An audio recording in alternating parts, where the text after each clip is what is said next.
Ian Faris, 33 tahun, berprofesi sebagai juru kamera di salah satu TV swasta. Tidak ada lagi aktivitas seperti biasa, layaknya mempersiapkan kamera untuk liputan. Semuanya terhenti sementara karena terpapar corona. Awalnya Ian merasa terkejut mendapati dirinya positif COVID-19. Gejala-gejala COVID mulai ia rasakan di dalam tubuhnya seperti meriang, demam, dan anosmia atau kehilangan indera penciumannya. Tepat tanggal 23 Juni 2021, istri dan dua anaknya pun dinyatakan positif COVID-19 berdasarkan hasil PCR dari Puskesmas Palmerah, Jakarta. Hanya anak sulungnya yang negatif COVID-19. Kekhawatiran Ian akan hasil positif COVID-19 bukan satu-satunya yang menjadi beban. Sikap tetangga yang seolah menghakimi Ian dan keluarganya karena positif corona menjadi beban tambahan. Dia menghakimi, namun lingkungan di sini yang cukup mungkin masih kurang edukasinya terhadap penyakit COVID tersebut. Jadi mereka menghakimi kami dan bilang, ya kenapa kok sudah positif masih tinggal di sini, kenapa tidak keluar gitu mencari tempat isolasi bla bla bla dan sebagainya. Sempat ada teguran-teguran yang kurang mengenakan juga. Jangan begitu, kasih support. RT saya aja nih. Salah satu tetangga Ian mengaku sempat khawatir terpapar COVID-19. Namun, setelah mendapatkan penyuluhan dari Satgas COVID RT dan dokter puskesmas setempat, ia pun lebih tenang dan memberikan support kepada Ian dan keluarga. Awalnya sih khawatir ya, pas kita dengar kabar ya kita langsung kerja bakti lah, semprot-semprot kan, karena awalnya kita tahunya kan yang bekas dia pegang, kita pegang katanya menularkan, ya kan. Nah setelah kita tahu penjelasannya dari RT memberitahu dari dokter, ternyata enggak, kecuali kalau kita kontraksi langsung sama penderita baru menular. Ya udah, kita nggak usah lagi. Ada bentuk support juga nggak buat Ian? Pastilah, pasti. Namanya kita kan bertetangga sama saudara ya, kita harus saling support.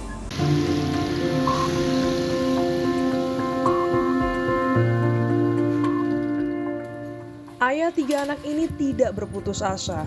Segala upaya dilakukan Ian untuk bisa segera sembuh. Dengan adanya penyakit bawaan yang dideritanya, membuat Ian termasuk kelompok rentan yang membutuhkan perhatian khusus dari tenaga kesehatan.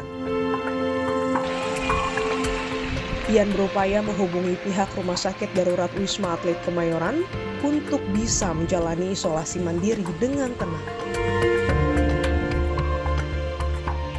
Kalau saya sendiri memang karena saya beranggapan COVID ini kan memang bukan penyakit yang umum, belum menjadi penyakit yang umum. Jadi saya merasa diri saya memerlukan penanganan khusus gitu, karena gejala pada waktu itu juga cukup membuat saya panik begitu, saya sesak dan segala macam. Jadi ya saya berasumsi bahwa ya saya harus memiliki penanganan khusus dari Meski seringkali meliput tentang pandemi corona yang telah melanda hingga 1,5 tahun lebih, Ian tidak mengetahui apa yang harus ia lakukan jika terpapar COVID-19. Ia hanya meyakini perlu bertanggung jawab kepada keluarga dan juga lingkungan sekitar. Sebenarnya harus melapor kemana-mana begitu?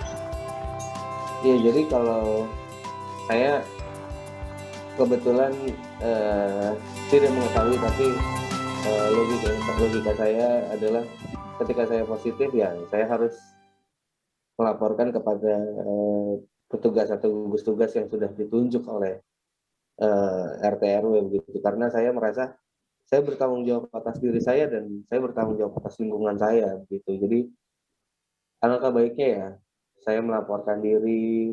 Jadi jujur. Bunjamin, ketua RT, memaparkan dirinya mengimbau warga untuk tidak mengasingkan warga yang terpapar corona, melainkan memberikan semangat dan bantuan. dan menghimbau pada warga setempat kalau memang ada tetangga kita yang terpapar jangan diasingin. Kita harus dekati, tapi setelah pakai WA aja, kasih semangat. Dalam proses isolasi mandiri di Wisma Atlet hingga saat ini, ia terus berupaya untuk berpikir positif, mengonsumsi makanan bergizi serta multivitamin. Ia pun berusaha menikmati isolasi dengan bahagia bersama keluarganya.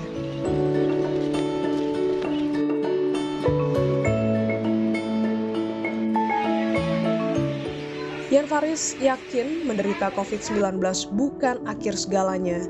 Ia terus berjuang untuk sembuh dan dinyatakan negatif COVID-19. Keluarga menjadi alasan Ian untuk terus berjuang dan tidak menyerah dengan keadaan.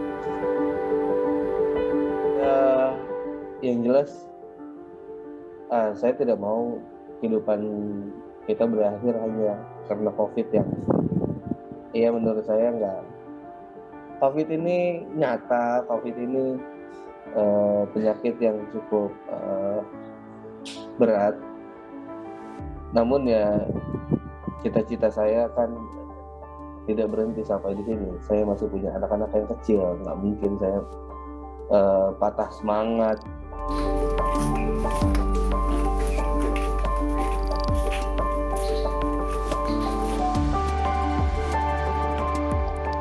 Di tengah lonjakan kasus COVID-19 saat ini, siapapun semakin beresiko terpapar COVID-19.